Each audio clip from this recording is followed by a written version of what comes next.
Hello everyone, welcome to my channel. Please subscribe and keep watching more details. Chicago PD Season 12's big villain makes his move, but it isn't Voight that's suffering. It's clear after Chicago PD Season 12, Episode 16, titled Seen and Unseen, that Voight, Jason Begg, is not the one who is suffering because of the newest villain's manipulations.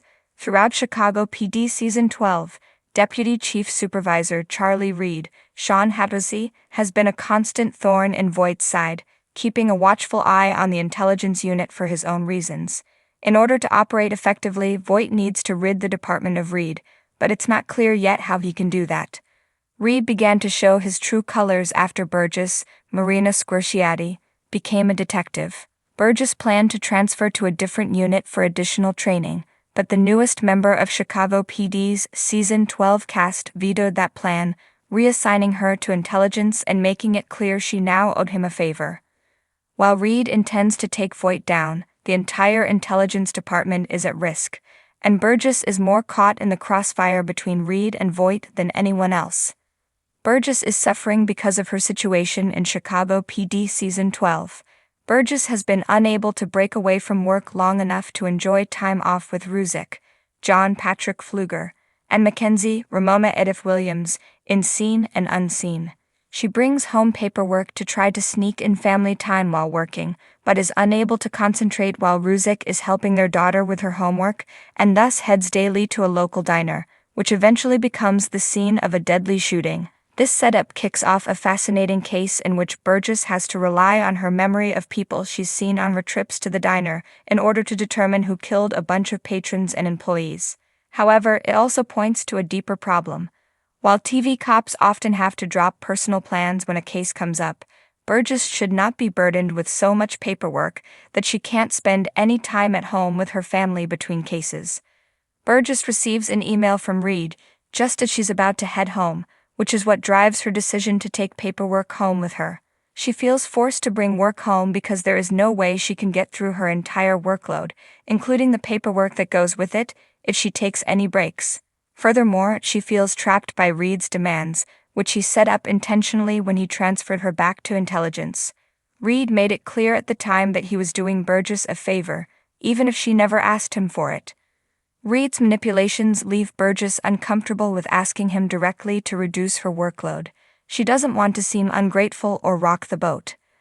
Additionally, Voight warned her that Reed was up to no good, and thus her decision to accept the favor from him put her in a position to act as a double agent, pretending to be loyal to Reed, but secretly investigating what he is doing and reporting her findings to Voight. Thus, Burgess has to put up with work overload in order to help Voight defeat Reed. Reed is especially clever in assigning tasks, such as developing a new training program within a week's time. These tasks give him plausible deniability. He can easily claim he is grooming Burgess for a leadership position by involving her in educating other police officers. However, it's clear that Reed's real purpose is to keep Burgess too busy to help Voight take him down while interfering with her downtime so that she lacks the inner resources to help undermine him. Chicago PD's Voight and Reed conflict heated up in the previous episode of the police procedural. While investigating a gang shooting, Voight learned that the deputy commissioner has ties to Jesus Otero, a violent criminal who is responsible for one of the warring gangs who make Chicago's streets unsafe.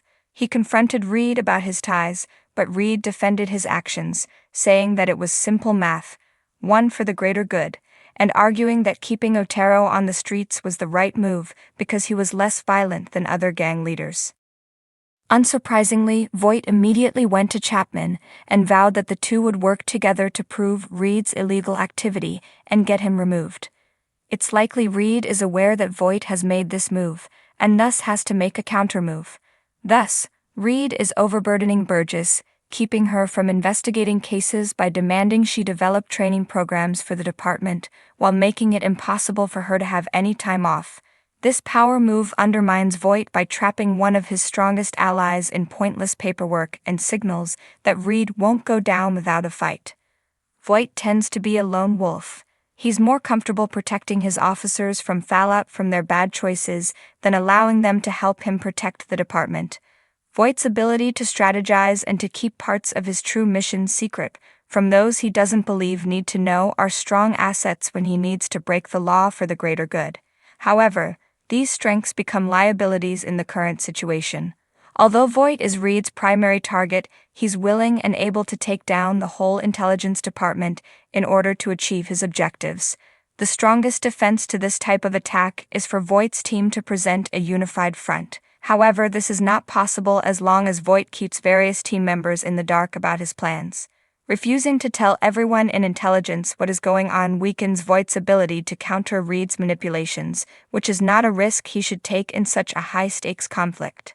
Voight's decision to Reed and Chapman in Chicago PD Season 12, Episode 15 was a good start. She will undoubtedly be a strong ally in the war against Reed.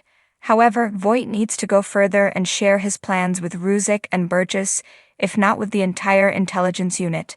Doing so will reduce the risk that Reed can exploit vulnerabilities like he is currently doing by assigning extra work to Burgess in upcoming episodes of Chicago PD. The streets of Chicago had seen their fair share of villains, but this one was different. He wasn't the kind of threat that came in with guns blazing or a trail of bodies left behind. No, this villain was calculated, insidious, and precise, a puppet master pulling strings from the shadows. And now, in Season 12, his presence was undeniable. Sergeant Hank Voight had been the target of many criminals over the years, but this time it wasn't Voight who bore the brunt of the attack. It was intelligence itself. It started subtly: an informant gone missing, a case file mysteriously wiped from the system, a key witness suddenly recanting their testimony. But when Officer Adam Ruzick walked into the bullpen one morning, his face pale and his hands shaking, everyone knew something was terribly wrong. "What is it?"